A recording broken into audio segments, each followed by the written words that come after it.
Hello, is it me you're looking for?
Hello, hello.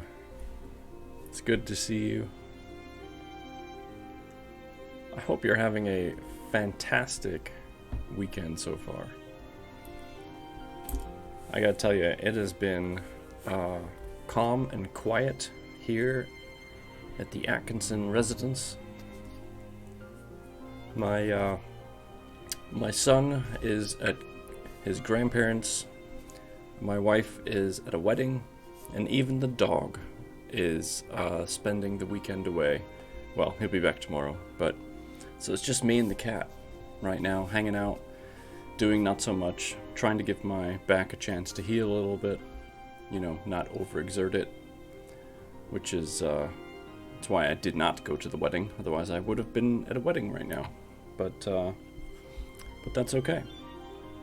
Hello, Hicks. Hello, Rio. Rio, thank you for those 200 bits. That was very sweet of you. Thank you, thank you, thank you.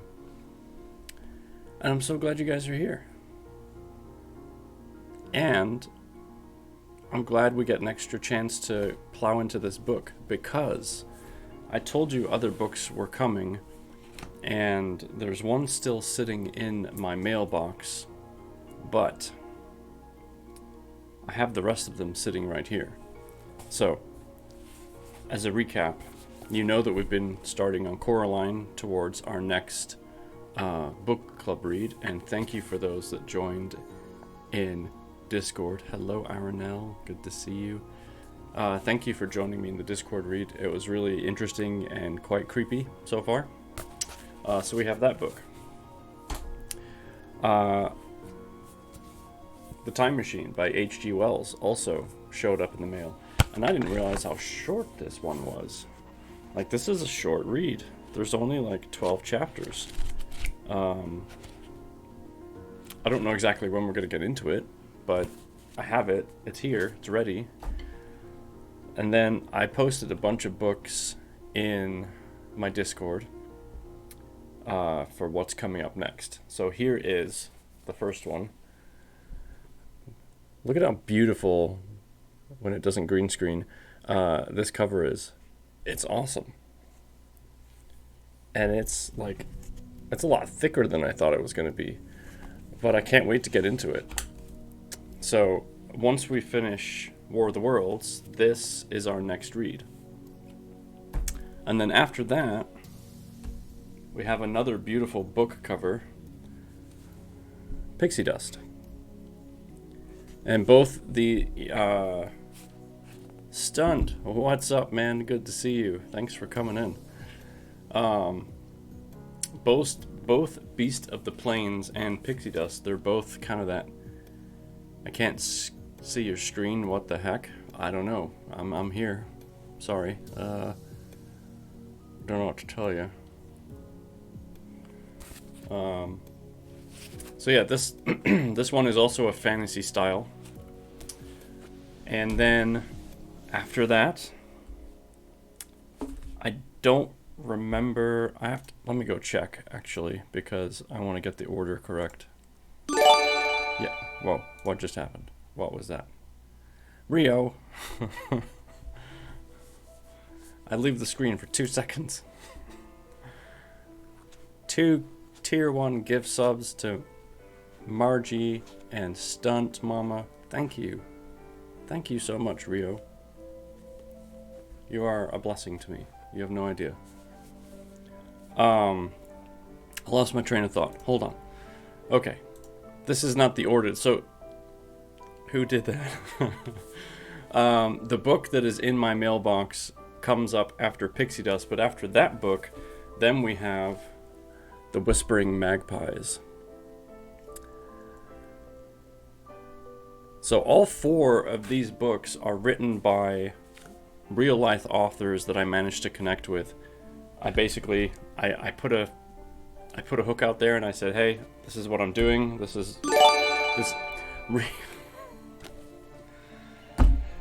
what I'm doing. And, let me know if you want me to read your stuff. And I got a ton of feedback, and those are the ones I picked. Rio. Given a gift to Stunt Mama's husband. Stunt Papa. Thank you. so much. And Rio, please, we haven't even started reading. Oh, let me get Stream Raiders started too, because we need to do some battles today. Had to get Papa too. Well, it's really, really kind of you. Very, very kind of you indeed. So, for those of you that just got gifts, you can now, on Saturday next week, join me in Discord for when we continue reading our book club book, Coraline, in Discord, if you would like to. You don't have to. It's just one way of me saying thank you. I have to read it either way so I can be prepared for the book club. But if you want to get involved, it's a great way to jump in. There's a chat there for subs only as well, so we can all talk to each other. So yeah. And yes, Hicks, I know you don't know what Discord is.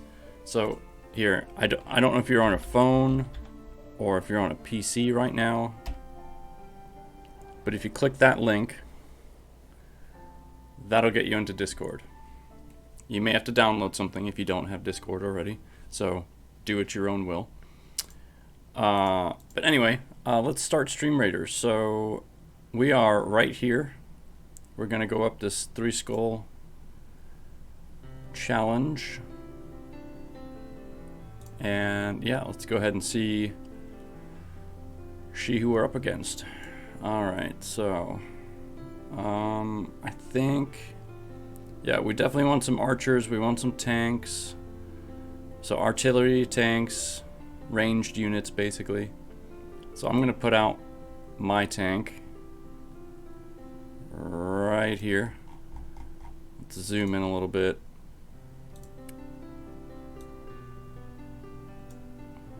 Let's get, oh, I didn't want that there. Get rid of that. And then let's get some ranged coming in behind. And then if you want to throw in some, you know, whatever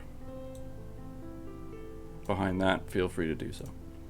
That should give us plenty of Viva la Resistance, you know, against that one. Great. All right. So here's the link for Stream Raiders.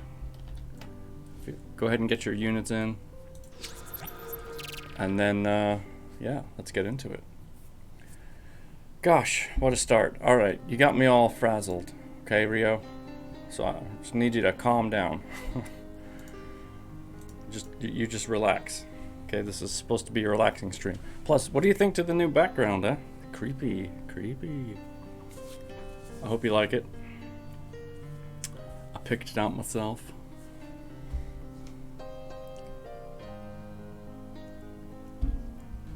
Okay, I'm hydrated.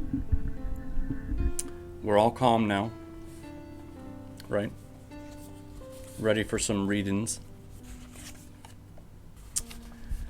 And we left off finishing chapter 15, and just as a small recap, basically, folks in London had just realized, oh, this is a problem, and oh, we probably should get out of here, and holy crap. You know, the aliens are coming, the aliens are coming. So, oh, Hicks, you made it into Discord. Good job. Welcome. So, yeah, that's kind of where we're at. And I may end up taking this hat off soon, because it's making my head hot. So, all right. I'm going to move my mic just a tiny bit. Okay, there we go. Here we go. Chapter 16 is The Exodus from London. Time for some Z's, that's right. That's the goal. So you understand the roaring wave of fear that swept through the greatest city in the world, just as Monday was dawning. The stream of flights rising swiftly to a torrent, lashing in a foaming tumult round the railway stations, banked up into a horrible struggle about the shipping in the Thames, and hurrying by every available channel northward and eastward. By 10 o'clock, The police organization, and by midday even the railway organizations, were losing coherency, losing shape and efficiency, guttering, softening, running at last in the swift liquefaction of the social body. All the railway lines north of the Thames and the southeastern people at Cannon Street had been warned by midnight on Sunday, and trains were being filled. Hey, skunk, welcome in. People were fighting savagely for standing room in the carriages even at 2 o'clock. By 3, people were being trampled and crushed even in Bishopgate Street, a couple of 100 yards or more from Liverpool Street Station. Revolvers were fired, people stabbed, and the policemen who had been sent to disrupt the traffic, exhausted and infuriated, were breaking the heads of the people they were called out to protect. And as the day advanced and the engine drivers and stokers refused to return to London, the pressure of flight drove the people in an ever-thickening multitude away from the stations and along the northward running roads. By midday, a Martian had been seen at Barnes, and a cloud of slowly sinking black vapor drove along the Thames and across the flats of Lambeth, cutting off all escape over the bridges in its sluggish advance. Another bank drove over Ealing and surrounded a little island of survivors on Castle Hill, alive, but unable to escape. After a fruitless struggle to get aboard the northwestern train at Chalk Farm, the engines of the trains that had loaded in the goods yard there plowed through shrieking people, and a dozen stalwart men fought to keep the crowd from crushing the driver against his furnace. My brother emerged upon the Chalk Farm road, dodged across through a hurrying swarm of vehicles, and had the luck to be foremost in the sack of a cycle shop. The front tire of the machine he got was punctured and dragging it through the window, but he got up and off, notwithstanding with no further injury than a cut wrist. The steep foot of Haverstock Hill was impassable, owing to several overturned horses, and my brother struck into Belsize Road. So he got out of the fury of the panic, and skirting the Edgware Road, reached Edgware about 7, fasting and wearied, but well ahead of the crowd. Along the road, people were standing in the roadway, curious, wondering. He was passed by a number of cyclists, some horsemen, and 2 motor cars. A mile from Edgware, the rim of the wheel broke, and the machine became unrideable. He left it by the roadside and trudged through the village. There were shops half opened in the main street of the place, and the people crowded on the pavement and in the doorways and windows, staring astonished at this extraordinary procession of fugitives. That was the beginning. He succeeded in getting some more food at an inn. For a time he remained in Edgware, not knowing what next to do. The flying people increased in number. Many of them, like my brother, seemed inclined to loiter in the place. There was no fresh news of the invaders from Mars. At that time the road was crowded, but as yet far from congested. Most of the fugitives at that hour were mounted on cycles, but there were soon motor cars, hansom cabs, and carriages hurrying along, and the dust hung in heavy clouds along the road to St. Albans. It was perhaps a vague idea in making his way to Chelmsford, where some friends of his lived, that at last induced my brother to strike into a quiet lane running eastward.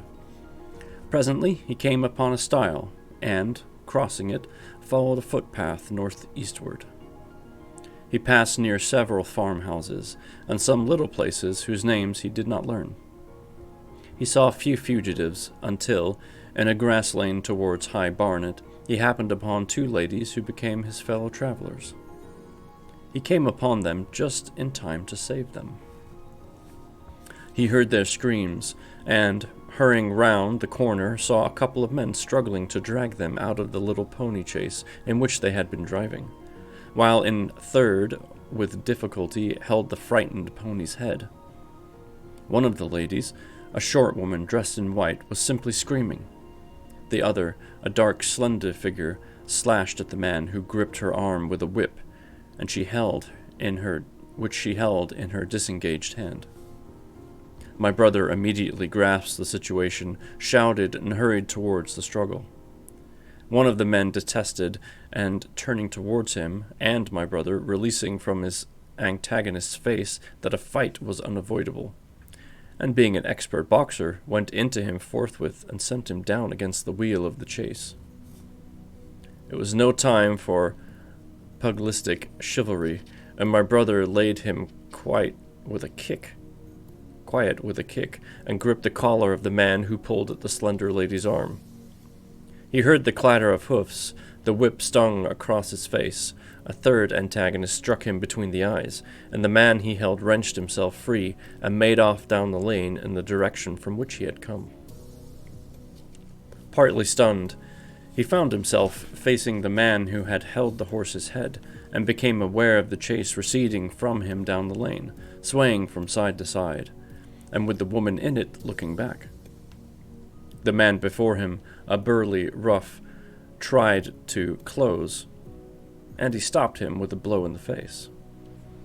Then, realizing that he was deserted, he dodged round and made off down the lane after the chase, with the sturdy man close behind him, and the fugitive, who had turned now, following remotely. Suddenly, he stumbled and fell. His immediate pursuer went headlong, and he rose to his feet to find himself with a couple of antagonists again. He would have had little chance against them had not the slender lady very pluckily pulled up and returned to his help. It seems she had a revolver all this time, but it had been under the seat where she and her companion were attacked. She fired at 6 yards' distance, narrowly missing my brother. The less courageous of the robbers made off, and his companion followed him, cursing his cowardice. They both stopped in sight down the lane where the third man lay insensible. "Take this," said the slender lady, and she gave my brother her revolver. "Excuse me. Go back to the chase," said my brother, wiping the blood from his split lip. She turned without a word. They were both panting, and they went back to where the lady in white struggled to hold back the frightened pony. The robbers had evidently had enough of it. When my brother looked again, they were retreating. "I'll sit here," said my brother, "if I may," and he got up on the empty front seat. The lady looked over her shoulder. "Give me the reins," she said, and laid the whip along the pony's side. In another moment, a bend in the road hid the 3 men from my brother's eyes. So, quite unexpectedly, my brother found himself, panting, with a cut mouth, a bruised jaw, and blood-stained knuckles, driving along an unknown lane with these 2 women. He learned they were the wife and the younger sister of a surgeon living at Stanmore, who had come in the small hours from a dangerous case at Pinner, and heard at some railway stations on his way home of the Martian advance.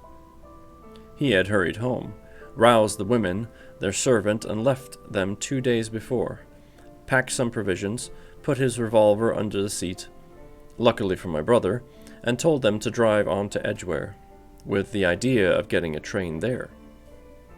He stopped behind to tell the neighbors.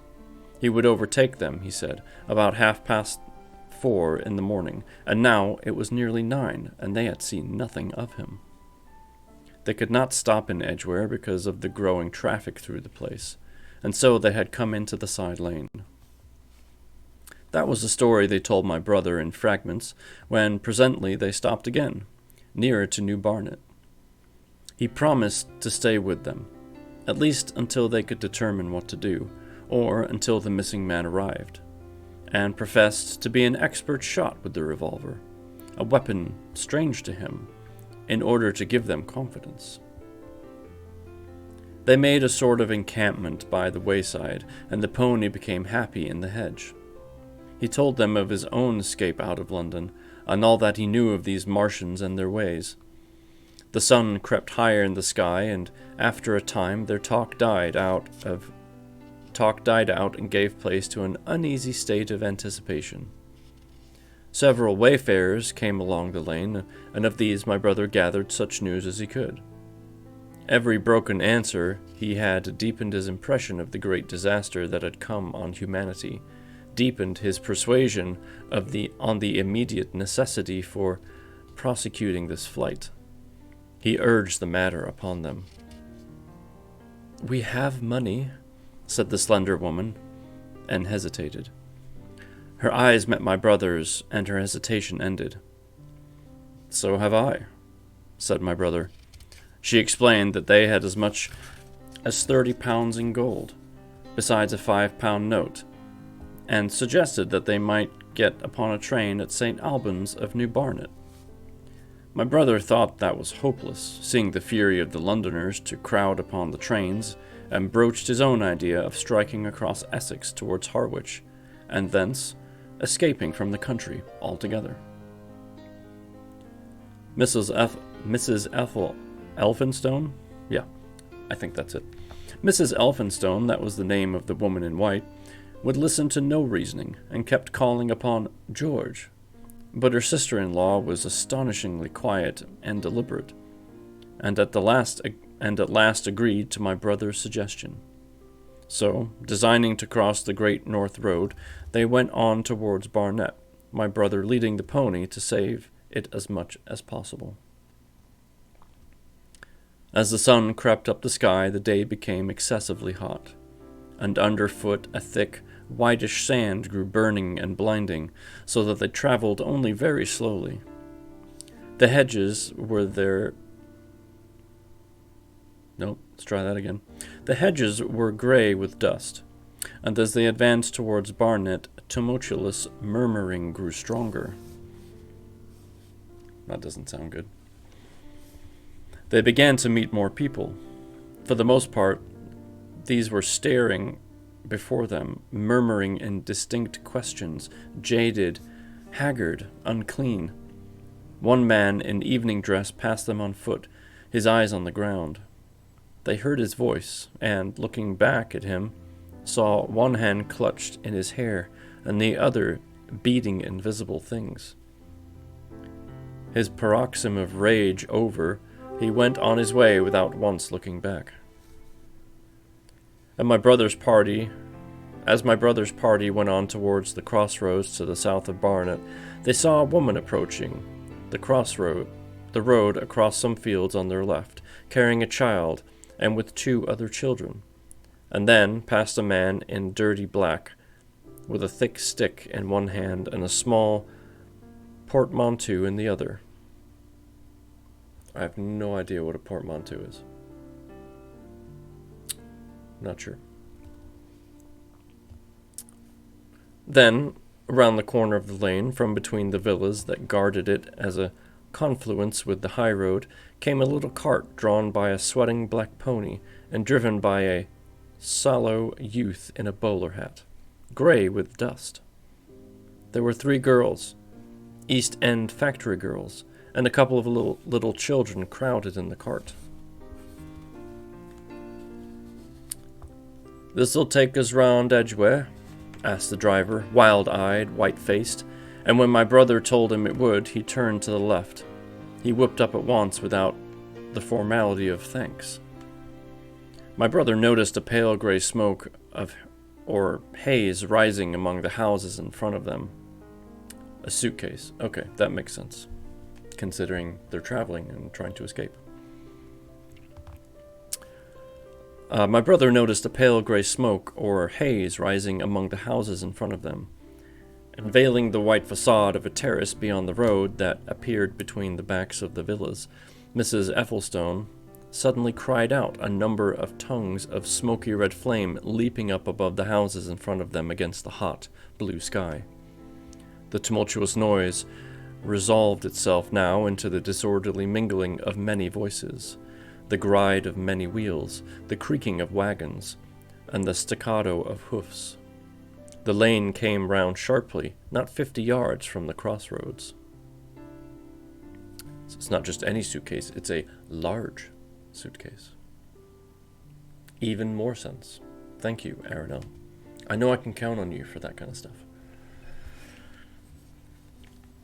Good heavens, cried Mrs. Eifelstone. What is this you're driving us into? My brother stopped, for the main road was a boiling stream of people, a torrent of human beings rushing northward, one pressing on another. A great bank of dust, white and luminous in a blaze of the sun, made everything within 20 feet of the ground gray and indistinct, and was perpetually renewed by the hurrying feet of a dense crowd of horses and of men and women on foot, and by the wheels of vehicles of every description. Way! My brother heard voices crying, Make way! It was like riding into the smoke of a fire to approach the meeting point of the lane and road. The crowd roared like a fire, and the dust was hot and pungent. And, indeed, a little way up the road, a villa was burning and sending rolling masses of black smoke across the road to add to the confusion. 2 men came past them. Then a dirty woman, carrying a heavy bundle and weeping. A lost retriever dog, with a hanging tongue, circled dubiously round them, scared and wretched, and fled at my brother's threat. So much they could see on the road Londonward between the houses to the right, with a tumultuous stream of dirty, hurrying people, pent in between the villas on either side. The black heads, the crowded forms, grew into distinctness as they rushed towards the corner, hurried past, and merged their individuality again in receding multitude that was swallowed up in a cloud of dust. Go on! Go on! Cried the voices. Way! Way! One man's hand pressed on the back of another. My brother stood at the pony's head. Irresistibly attracted, he advanced slowly, pace by pace, down the lane. Edgware had been a scene of confusion. Chalk Farm, a riotous tumult, but this was a whole population in movement. It is hard to imagine that host. It had no character of its own. The figures poured out past the corner and receded with their backs to the group in the lane. Along the margin came those who were on foot, threatened by the wheels, stumbling in the ditches, blundering into one another. The carts and carriages crowded close upon one another, making little way for those swifter and more impatient vehicles that darted forward every now and then when an opportunity showed itself of doing so, sending the people scattering against the fences and gates of the villas. "Push on!" was the cry. "Push on! They are coming!" In one cart stood a blind man in the uniform of the Salvation Army, just gesticulating with his crooked fingers and bawling, "Eternity! Eternity!" His voice was hoarse and very loud, so that my brother could hear him long after he was lost to sight in the dust. Some of the people who crowded in the carts whipped stupidly at their horses and quarreled with other drivers. Some sat motionless, staring at nothing with miserable eyes. Some gnawed their hands with thirst, or lay prostrate in the bottoms of their conveyances. The horses' bits were covered with foam, their eyes bloodshot. There were cabs, carriages, shop cars, wagons, beyond counting. A mail cart, a road cleaner's cart marked Virtue of St. Pancras. A huge timber wagon crowded with roughs. A brewer's dray rumbled by with its two near wheels splashed with fresh blood. "Clear the way!" cried the voices. "Clear the way! Eternity! Eternity!" came the echoing down the road. There were sad, haggard women tramping by, well-dressed, with children that cried and stumbled, their dainty clothes smothered in dust, their weary faces smeared with tears. With many of these came men, sometimes helpful, sometimes lowering and savage. Fighting side by side with them pushed some weary street outcast in faded black rags, wide-eyed, loud-voiced, and foul-mouthed. There were sturdy workmen, thrusting their way along, wretched and unkempt men, clothed like clerks or shopmen, struggling spasmodically. A wounded soldier, my brother noticed, men dressed in clothes of railway porters, one wretched creature in a nightshirt with a coat thrown over it. But varied as its composition was, certain things all that host had in common. There were fear and pain on their faces, and fear behind them. A tumult up the road, a quarrel for a place in a wagon, sent the whole host of them quickening their pace. Even a man so scared and broken that his knees bent under him was galvanized for a moment into renewed activity. The heat and dust had already been at work upon this multitude. Their skins were dry, their lips black and cracked. They were all thirsty, weary and footsore. And amid the various cries, one heard disputes, reproaches, groans, and weariness and fatigue. The voices of most of them were hoarse and weak. Through it all ran a refrain. "Way, way, the Martians are coming." Few stopped and came aside from that flood. The lane opened stagnantly into the main road with a narrow opening, and had a delusive appearance of coming from the direction of London. Yet a kind of eddy of people drove into its mouth. Weaklings elbowed out of the stream, who for the most part rested, but a moment before plunging into it again. A little way down the lane, with two friends bending over him, lay a man with a bare leg, wrapped about with bloody rags. He was a lucky man to have friends. A little old man with a grey military mustache and a filthy black frock coat limped out and sat down beside the trap, removed his boot. His sock was blood-stained, shook out a pebble, and hobbled on again. And then a little girl of 8 or 9, all alone, threw herself under the hedge close by my brother, weeping. "I can't go on. I can't go on." My brother woke up from his torpor of astonishment and lifted her up, speaking gently to her, and carried her to Miss Elphinstone. So soon as my brother touched her, she became quite still, as if frightened. "Ellen!" shrieked a woman in the crowd, with tears in her voice. "Ellen!" And then the child suddenly darted away from my brother, crying, "Mother!" "They are coming!" said a man on horseback, riding past along the lane. "Out of the way there!" bawled a coachman, towering high, and my brother saw a closed carriage turning into the lane. The people crushed back on one another to avoid the horse. My brother pushed the pony and chaise back into the hedge, and the man drove by and stopped at the turn of the way. It was a carriage with a pole for a pair of horses, but only one was in the traces. My brother saw dimly through the dust that 2 men lifted out something on a white stretcher and put it gently on the grass beneath the privet hedge. One of the men came running to my brother. "Where is there any water?" he said. "He is dying fast and very thirsty. It is Lord Garrick." "Lord Garrick?" said my brother. "The Chief Justice?" "The water?" he said.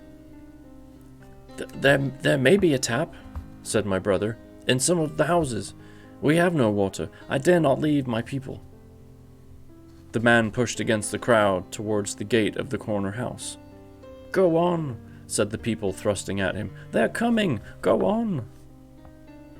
Then my brother's attention was distracted by a bearded, eagle-faced man lugging a small handbag, which split even at my brother's eyes, rested on it, and disgorged a mass of sovereigns that seemed to break up into separate coins as it struck the ground. They rolled hither and thither among the struggling feet of men and horses. The man stopped and looked stupidly at the heap, but the shaft of a cab struck his shoulder and sent him reeling. He gave a shriek and dodged back, and a cartwheel shaved him narrowly. "Way!" cried the men all about him. "Make way!" As soon as the cab had passed, he flung himself with both hands open upon the heap of coins, and began thrusting handfuls in his pockets. A horse rose close upon him, and in another moment, half rising, he had been borne down under the horse's hoofs. "Stop!" screamed my brother, and pushing a woman out of his way, tried to clutch the bit of the horse. Before he could get to it, he heard a scream under the wheels and saw the dust of the rim passing over the poor wretch's back. The driver of the cart slashed his whip at my brother, who ran around behind the cart. The multitudinous shouting confused his ears. The man was writhing in the dust among the scattered money, unable to rise, for the wheel had broken his back, and his lower limbs lay limp and dead. My brother stood up and yelled at the next driver, and a man on a black horse came to his assistance. "Get him out of the road," said he, and, clutching the man's collar with his free hand, my brother lugged him sideways. But he still clutched after his money, and regarded my brother fiercely, hammering at his arm with a handful of gold. "Go on! Go on!" shouted angry voices behind. "Way! Way!" There was a smash as the pole of the carriage crashed into the cart that the man on horseback stopped. My brother looked up, and the man with gold twisted his head round and bit the wrist that held his collar. There was a concussion, and the black horse came staggering sideways, and the cart horse pushed beside it. A hoof missed my brother's foot by a hair's breadth. He released his grip on the fallen man and jumped back. He saw anger change to terror on the face of the poor wretch on the ground, and in a moment he was hidden, and my brother was borne backward and carried past the entrance of the lane. Anne had to fight hard in the torrent to recover it. He saw Miss Elphinstone covering her eyes, and a little child with all a child wants of sympathetic imagination, staring with dilated eyes as a dusty something lay black and still, ground and crushed under the rolling wheels. "Let us go back," he shouted, and began turning the pony round. "We cannot cross this hell," he said. They went back 100 yards, the way they had come, until the fighting crowd was hidden. As they passed the bend in the lane, my brother saw the face of the dying man in the ditch under the privet, deadly white and drawn, and shining with perspiration. The two women sat silent, crouching in their seat and shivering. Then beyond the bend, my brother stopped again. Miss Elphinstone was white and pale, and her sister-in-law weeping too wretched even to call upon George. My brother was horrified and perplexed. So soon as they had retreated and realized how urgent and unavoidable it was to attempt the crossing, he turned to Miss Elphinstone, suddenly resolute. "We just got that way," he said, and led the pony round again. For the second time that day, this girl proved her quality. To force their way into the torrent of people, my brother plunged into the traffic and held back a cab horse, while she drove the pony across its head. A wagon locked wheels for a moment and ripped a long splinter from the chase. In another moment they were caught and swept forward by the stream. My brother, with the cabman's whip marks red across his face and hands, scrambled into the chase and took the reins from her. "Point the revolver at the man behind," he said, giving it to her. "If he presses us too hard—" "No, point it at the horse." Then he began to look out for a chance of edging to the right across the road. But once in the stream, he seemed to lose volition, to become a part of that dusty route. They swept through the chipping barnet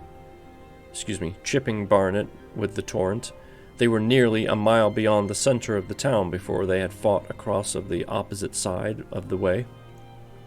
It was din and confusion indescribable.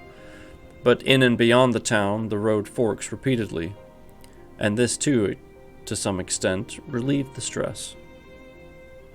They struck eastward through Hadley, and there on either side of the road, and at another place farther on, they came upon a great multitude of people drinking at the stream, some fighting to come at the water.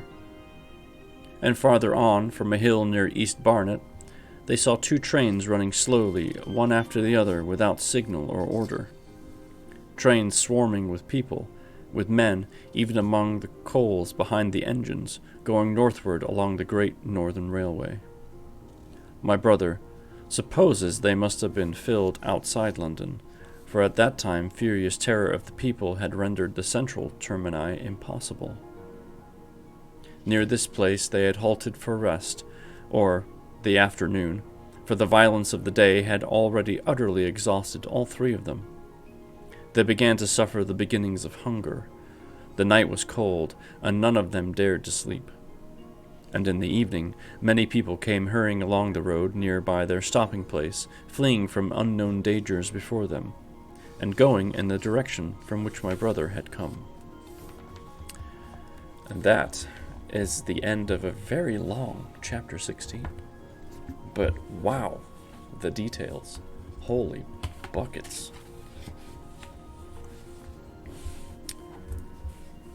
Not to downplay it, but it kind of reminded me of a modern day Black Friday. Jeepers. Man, how are we doing on the battle? Alright, so we have 2 choices now. We have High Ground, which is made for archers, or we have Curse. So we only have a couple of archers. 3 archers, maybe. So I think we're going to curse. And we'll curse these guys right here. Alright. Between myself, Aranel, and Skunk, good luck. Here we go. Let's see what happens. We're in trouble. Maybe. We don't. I don't know. We'll see.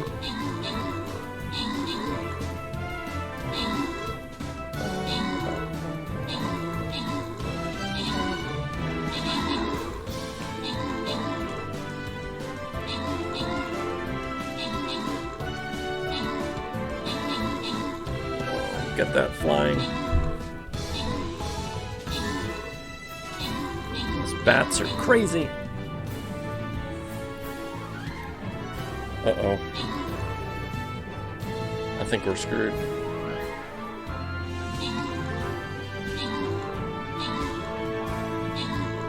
Skunk doing his best to kill the rabble, but these bats are gonna kill you. Yep.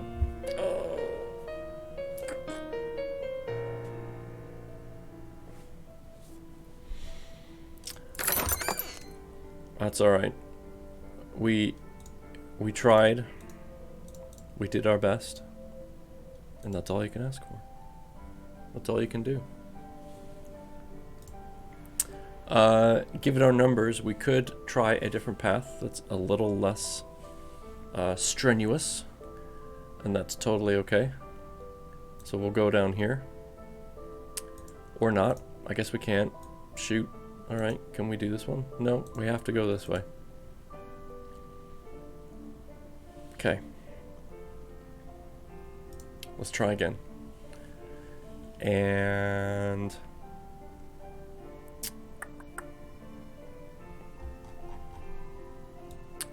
I'm gonna do an archer this time, but we still need tanks because we need some support so that we don't get pummeled in the process. And if you have any healers, probably should get some of those down there. And there you go. That'll do it. That'll do it. Alright, so what do we think to that chapter? That was a long one. Oh, Rio, you have to go. That's okay. Thank you so much for being here. You have been fantastic. I appreciate you. So that description is basically we didn't actually see the Martians. We didn't actually see anyone getting vaporized, but we essentially saw the aftermath of what all that led to. And man, that was crazy, right? That was a tough one. It's kind of a scary situation, no matter how you look at it. Okay.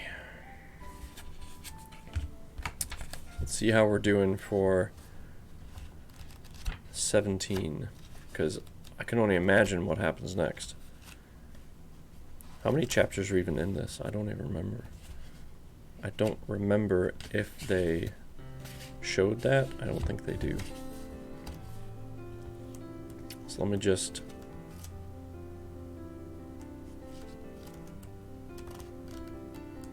Well, that's confusing.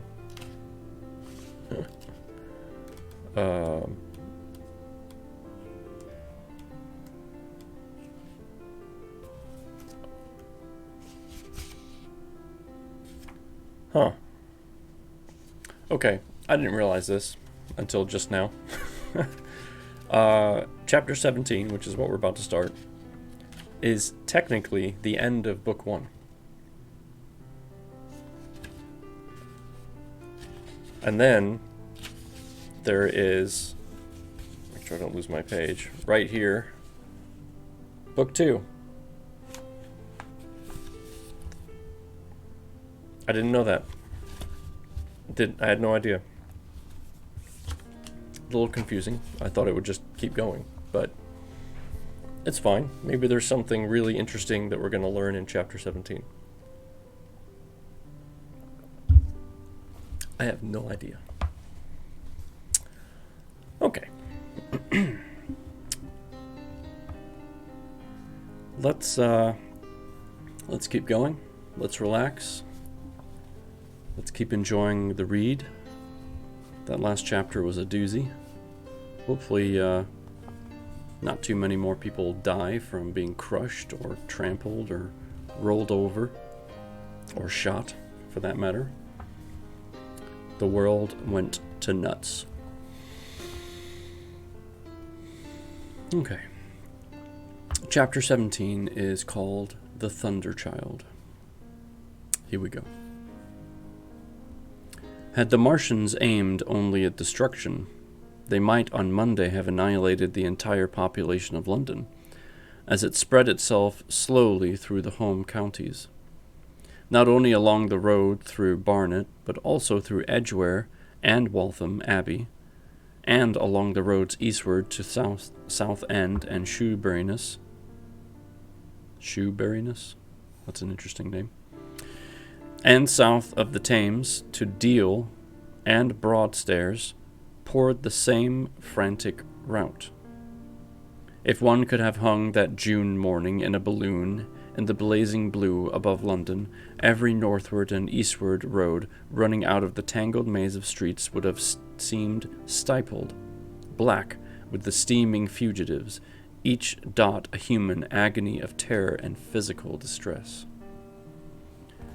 I have set forth at length in the last chapter my brother's account of the road through Chipping Barnet, in order that my readers may realize how that swarming of black dots, I cannot read, appeared to one of those concerned. Never before in the history of the world had such a mass of human beings moved and suffered together. The legendary hosts of Goths and Huns, the hugest armies Asia had ever seen, would have been but a drop in that current. And this was no disciplined march. It was a stampede gigantic and terrible, without order and without a goal. 6 million people, unarmed and unprovisioned, driving headlong. Headlong. It was the beginning of the rout of civilization, of the massacre of mankind. Directly below him, the balloonist would have seen the network of streets far and wide, houses, churches, squares, crescents, gardens, already derelict, spread out like a huge map in a southward blotted. Over Ealing, Richmond, Wimbledon, it would have seemed as if some monstrous pen had flung ink upon the chart. Steadily, incessantly, each black splash grew and spread, shooting out ramifications this way and that, now banking itself against rising ground, now pouring swiftly over a crest into a new-found valley, exactly as a gout of ink would spread itself upon blotting paper. And beyond, over the blue hills that rise southward of the river, the glittering Martians went to and fro, calmly and methodically spreading their poison cloud over this patch of country, and then over that, laying it again with their steam jets when it had served its purpose, and taking possession of the conquered country. They do not seem to have aimed at exterminations so much as at a complete demoralization and the destruction of any opposition. They exploded any stores of powder they came upon, cut every telegraph, and wrecked the railways here and there.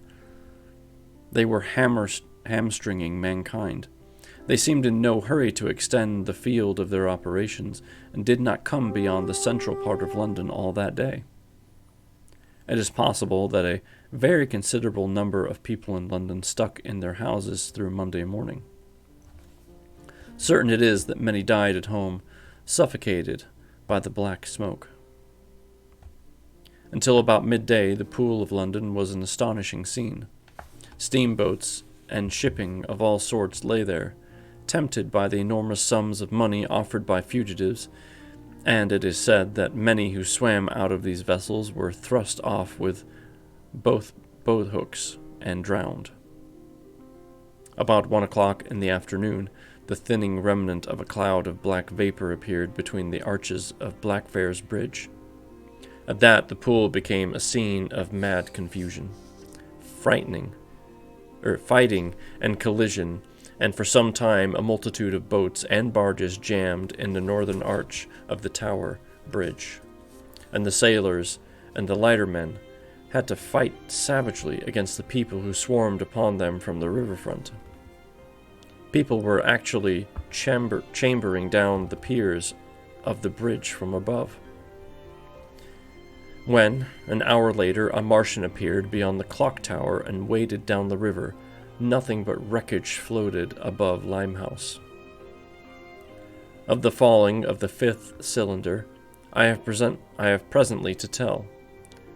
The 6th star fell at Wimbledon. My brother, keeping watch beside the women in the chase, in a meadow, saw the green flash of it far beyond the hills.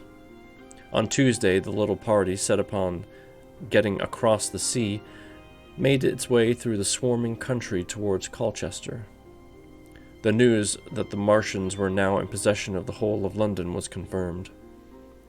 They had been seen at Highgate, and even, it was said, at Neasdead. But they did not come into my brother's view until the morrow. That day, scattered multitudes began to realize the urgent need of provisions. As they grew hungry, the rights of property ceased to be regarded. Farmers were out to defend their cattle sheds, granaries, and ripening root crops with arms in their hands. A number of people, now, like my brother, had their faces eastward, and there were some desperate souls even going back towards London to get food. These were chiefly people from the northern suburbs, whose knowledge of the black smoke came by hearsay. He heard about half the members of the government had gathered at Birmingham, and that enormous quantities of high explosives were being prepared to be used in automatic mines across the Midland counties. He was also told that the Midland Railway Company had replaced the desertions of the first day's panic, had resumed traffic, and was running northward trains from St. Albans to relieve the congestion of the home counties. There was also a placard in Chipping, Ongar, announcing that large stores of flour were available in the northern towns, and that within 24 hours bread would be distributed among the starving people in the neighborhood. But this intelligence did not deter from the plan of escape he had formed, and the three pressed eastward all day, and heard no more of the bread distribution than this promise. Nor, as a matter of fact, did anyone else hear more of it. That night fell the seventh star, falling upon Primrose Hill. It fell while Miss Elphinstone was watching, for she took that duty alternatively with my brother. She saw it. On Wednesday, 3 fugitives they had passed in the night in a field of unripe wheat reached Chelmsford, and there a body of inhabitants, calling itself the Committee of Public Supply, seized the pony as provisions, and would give nothing in exchange for it but the promise of a share in it the next day. Here there were rumors of Martians at Epping, and news of the destruction at Waltham Abbey powder mills, in a vain attempt to blow up one of the invaders. People were watching for Martians here from the church towers. My brother, very luckily for him as it chanced, preferred to push on at once of the coast rather than wait for food, although all 3 of them were very hungry. By midday they had passed through Tillingham, which, strangely enough, seemed to be quite silent and deserted, save for a new furtive plunderers hunting for food. Near Tillingham, they suddenly came in sight of the sea, and the most amazing crowd of shipping of all sorts that is possible to imagine. For after the sailors could no longer come up with the Thames, they came on to the Essex coast, to Harwich and Walton and Clacton, and afterwards the Foulness and Showbury, to bring off the people. They lay in a huge sickle-shaped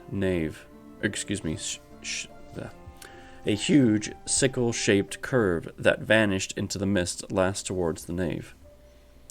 Close inshore was a multitude of fishing smacks, English, Scotch, French, Dutch, and Swedish, steam launches from the Thames, yachts, electric boats, and beyond were ships of large burden, a multitude of filthy colliers, trim merchantmen, cattle ships, passenger boats, petroleum tanks, ocean tramps, and old white transport even, neat white and grey liners from Southampton and Hamburg. And along the blue coast, across the black water, my brother could make out dimly a dense swarm of boats, chafing with the people on the beach, a swarm which also extended up the black water almost to Malden.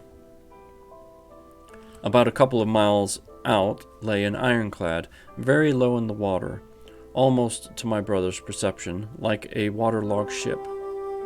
This was the ram Thunderchild.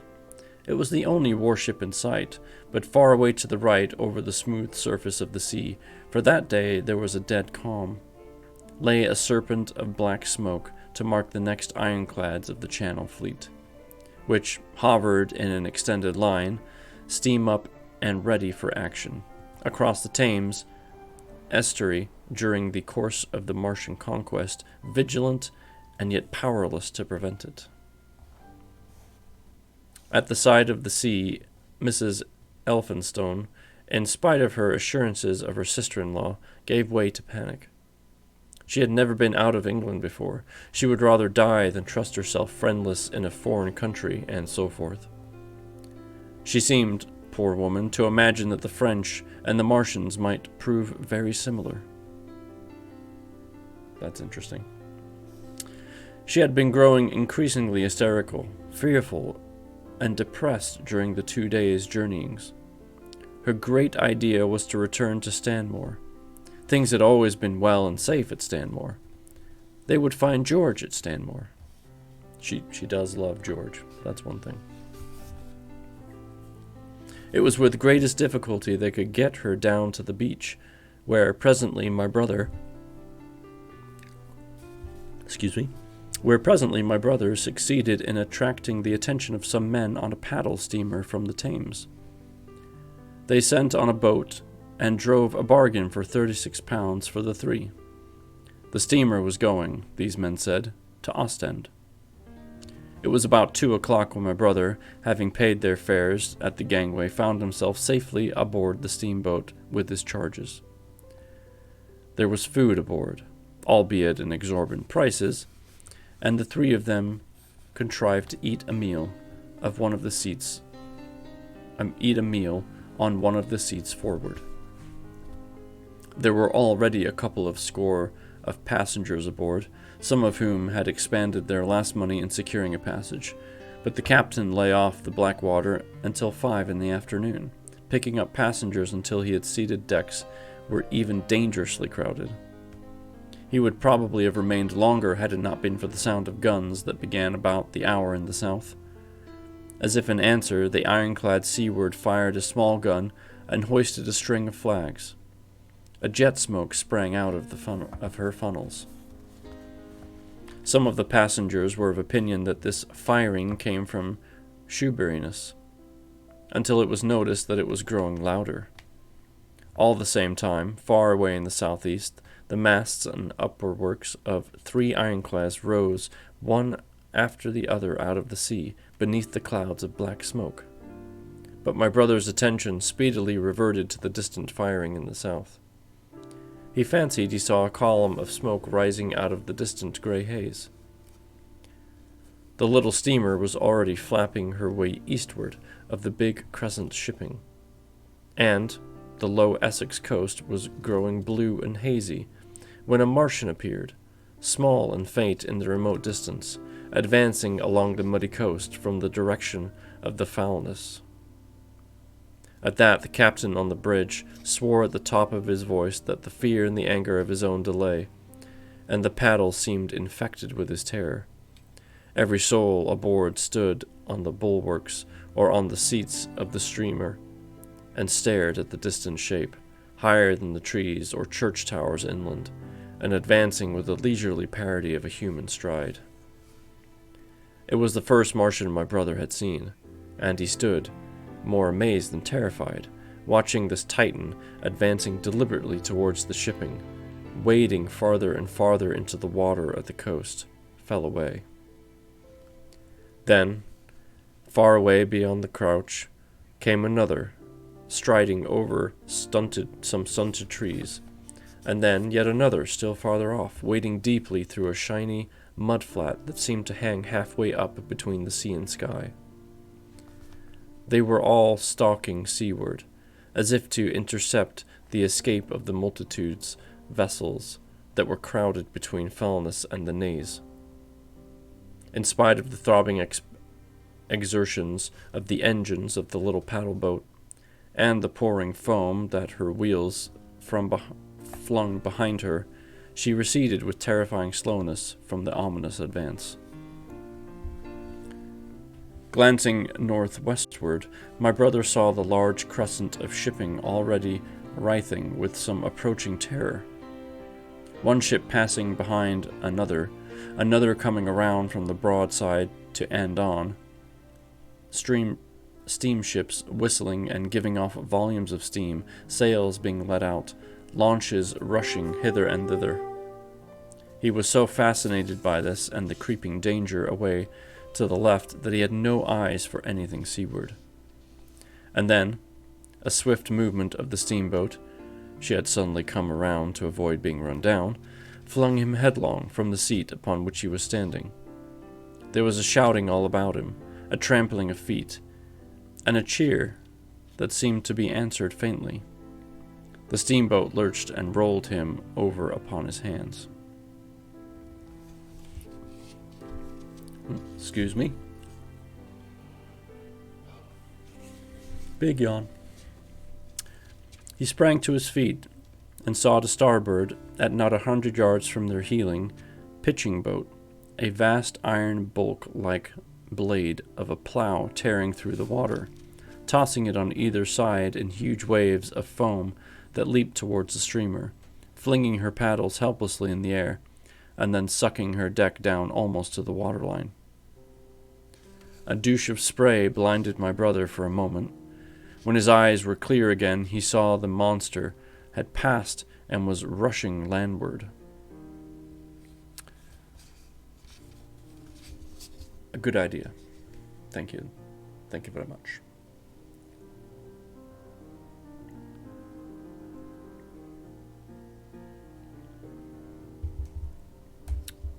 I appreciate that, Hydrate.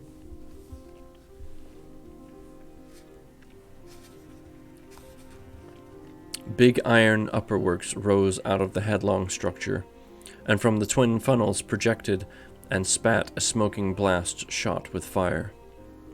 It was the torpedo ram, Thunderchild, steaming headlong, coming to the rescue of the threatened shipping. Keeping his footing on the heaving deck by clutching the bulwarks, my brother looked past this charging Leviathan at the Martians again, and he saw the three of them now close together, and standing so far out to sea that their tripod supports were almost entirely submerged. Thus sunken, and seen in remote perspective, they appeared far less formidable than the huge iron bulk in whose wake the steamer was pitching so helplessly. It would seem that they were regarding this new antagonist with astonishment. To their intelligence, it may be, the giant was even such another as themselves. The Thunderchild fired no gun, but simply drove full speed toward them. It was probably her not firing that enabled her to get so near the enemy as she did. They did not know what to make of her. One shell, and they would have sent her to the bottom, forthwith with the heat ray. It's obviously nap time for me, too. She was steaming at such a pace that in a minute she seemed halfway between the steamboat and the Martians, a diminishing black bulk against the receding horizontal expanse of the Essex coast. Foolhardy and courageous, absolutely. Suddenly the foremost Martian lowered his tube and discharged a canister of black gas at the ironclad. It hit her larboard side and glanced off in an inky jet that rolled away to seaward, an unfolding torrent of black smoke from which the ironclad drove clear. To the watchers from the steamer, low in the water and with the sun in their eyes, it seemed as though they were already among the Martians. They saw the gaunt figures separating and rising out of the water as they retreated shoreward.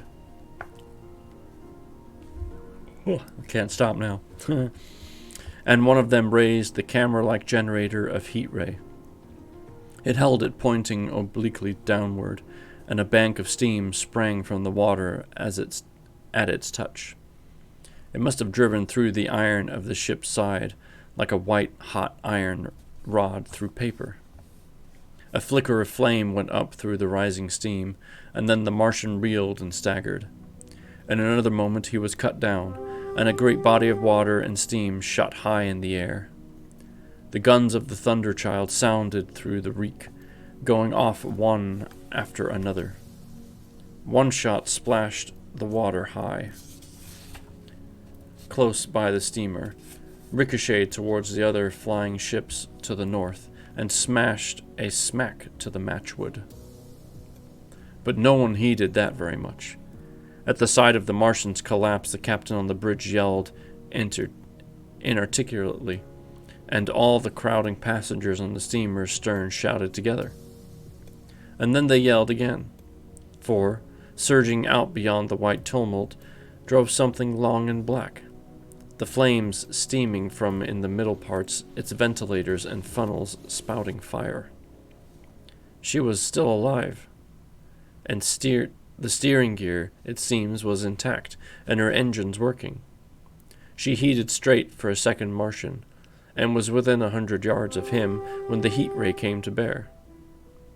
Then, with a violent thud, a blinding flash, her decks, her funnels leapt upward. The Martian staggered with the violence of her explosion, and in another moment, the flaming wreckage still driving forward with the impetuous of its pace, had struck him and crumpled him up like a thing of cardboard. My brother shouted involuntarily. A boiling tumult of steam hid everything again. "Two!" yelled the captain. Everyone was shouting.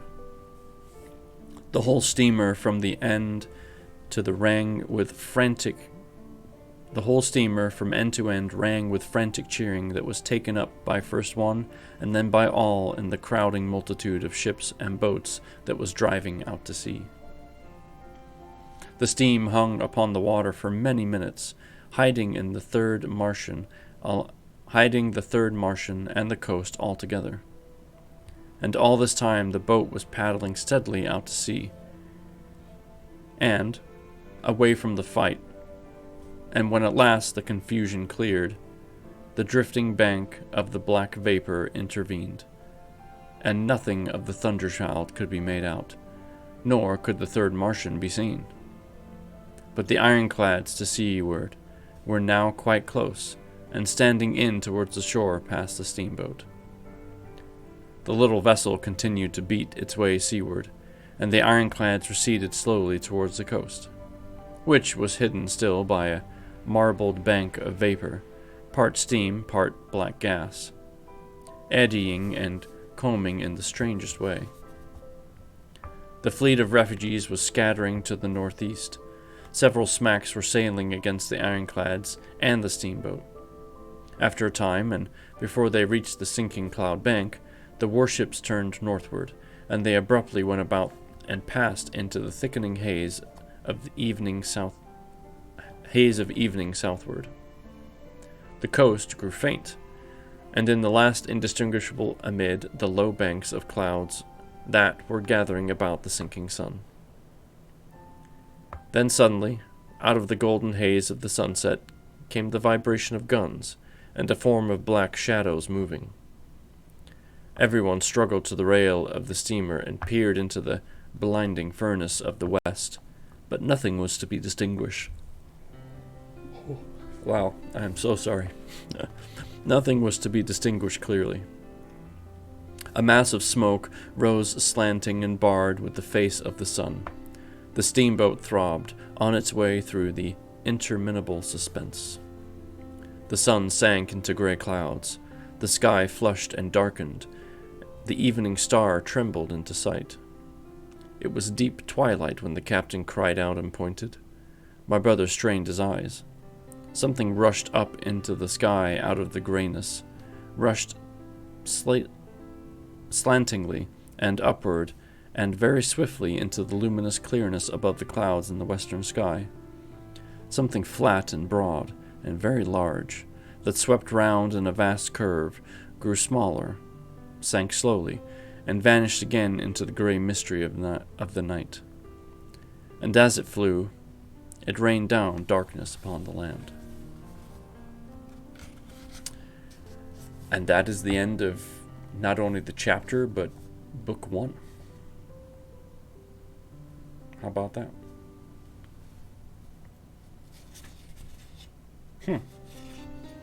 So, book 2, as it shows, which is interesting, how they did that, or how he did that, has 10 chapters, I think. Looks like. And then there's an afterword. Yeah, there's 10 chapters. And then an afterword at the end. But that's it. Boy, wow. Just in time for Stream Raiders. Let's see how we're doing this. Oh dear. Well.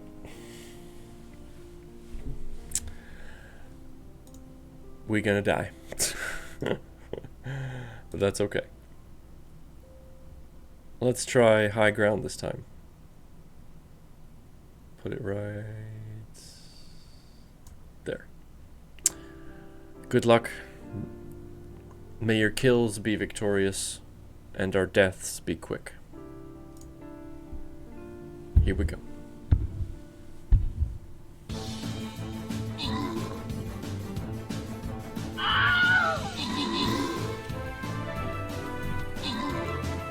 Why are you leaving the high ground? No! Don't go that way.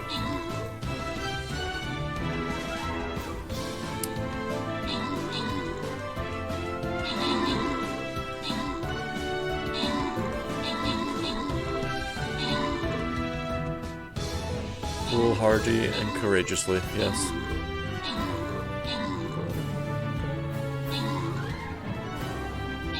Kill it. Kill it.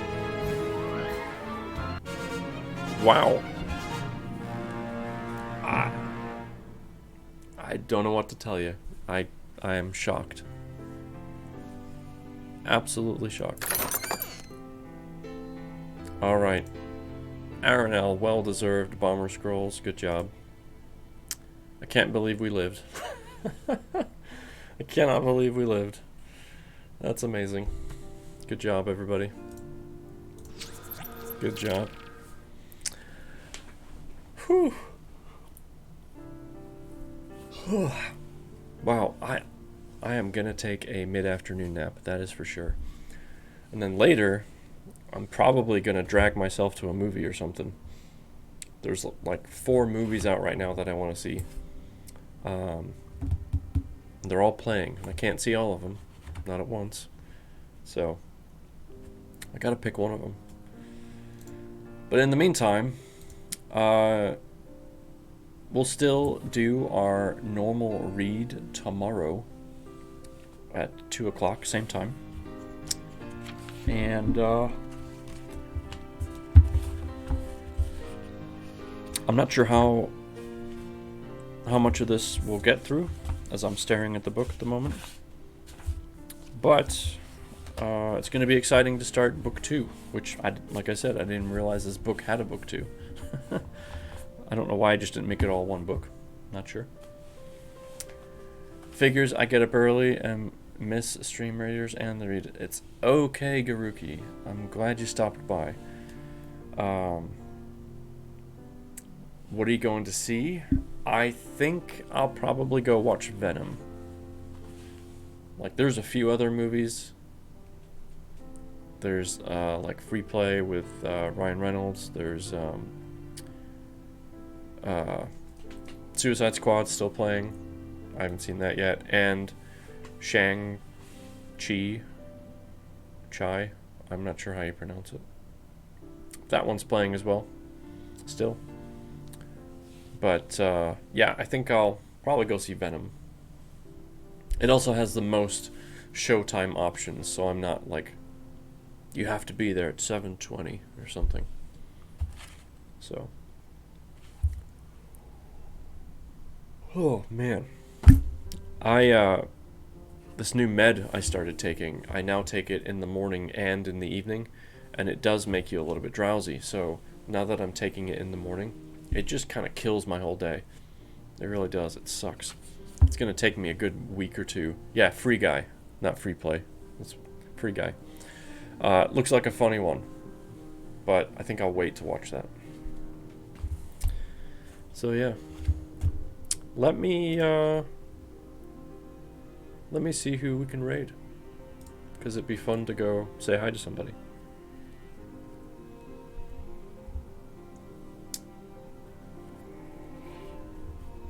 Oh gosh, I am so sorry. I cannot stop yawning. I am screwed. Gonna make some food too. I pulled out some chicken. I like Shang-Chi. It'll be free on Disney Plus in November. Well, then I'm not gonna go to the movies to watch that. So Venom it is. All right.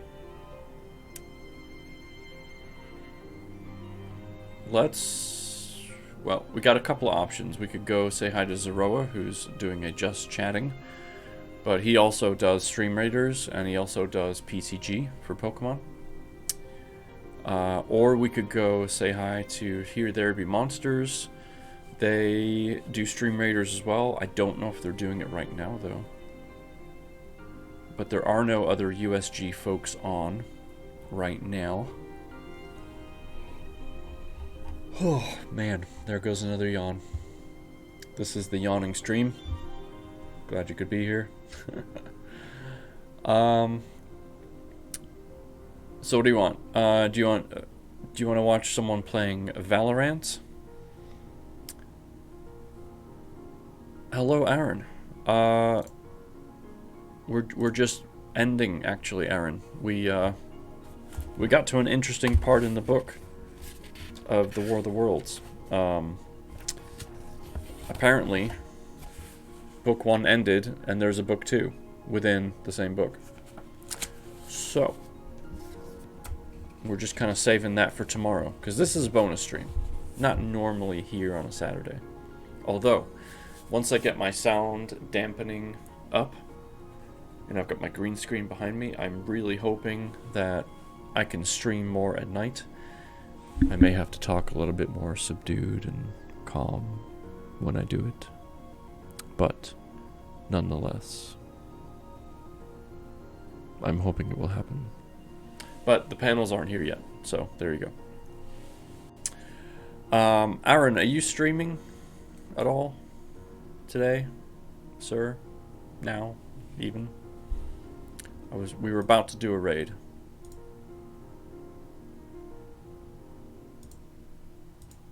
In an hour and a half. Got it.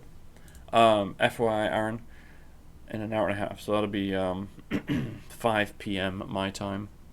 I don't know how long you're going to read for, but I will be heading to the movies at some point, because why not?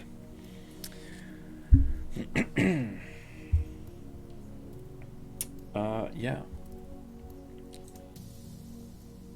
2 to 3 hours. You have a cold. Oh no. Buddy. It's probably because you're sleeping in a freaking tent. I gotta get you out of that tent. It's not good for you. At all. Alright.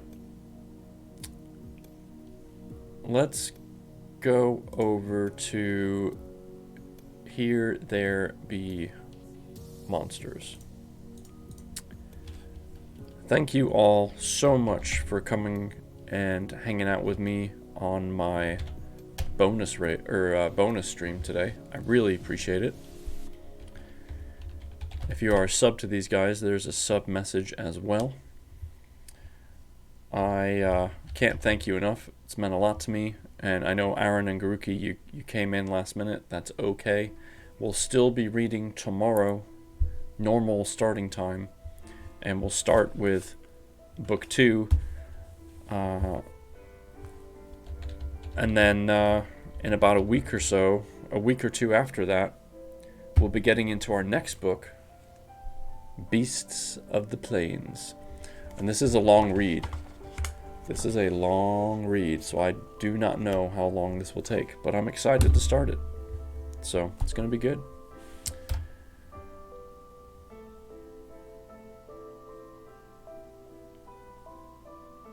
Let's see, I'm getting a new message here. Now you can raid whenever you want instead of waiting 30 seconds. Well, that's fun.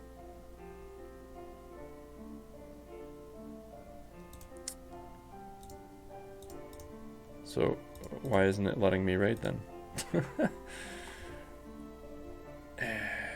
Thank you, Atkinson. See you tomorrow. Yes, absolutely. Okay, something weird's going on here.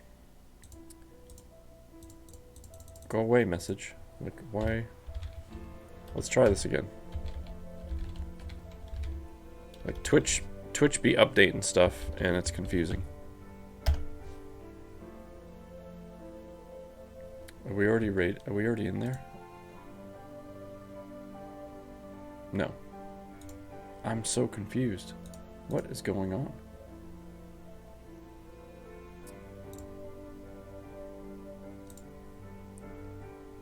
Alright, I'm gonna try this again, because it's freaking confusing. Raid. Here there be monsters. Okay, there we go. Whew. Alright, thank you so much again. I appreciate you all. I hope you have a fantastic rest of your Saturday, or whatever it is for you. And we will see you tomorrow with more of the War of the Worlds. Be kind to each other, take care of one another and yourselves, and we'll see you next time.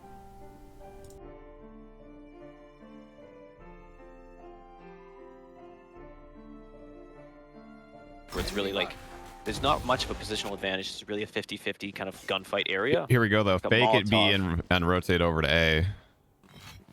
Which is more or less what we saw on the last map as well. I mean, totally different teams and whatnot, but just kind of funny. Although, I switched to 3-2. Not what I was expecting. I thought we were going to see 5 men just bum rush into A there. I think they're trying to take it a little slow. They have a lot Yeah. of time, and they realize that they're using their utility pretty effectively, so it's not too much of a rush. Attacking Viper putting the wall down to separate A, so they are kind of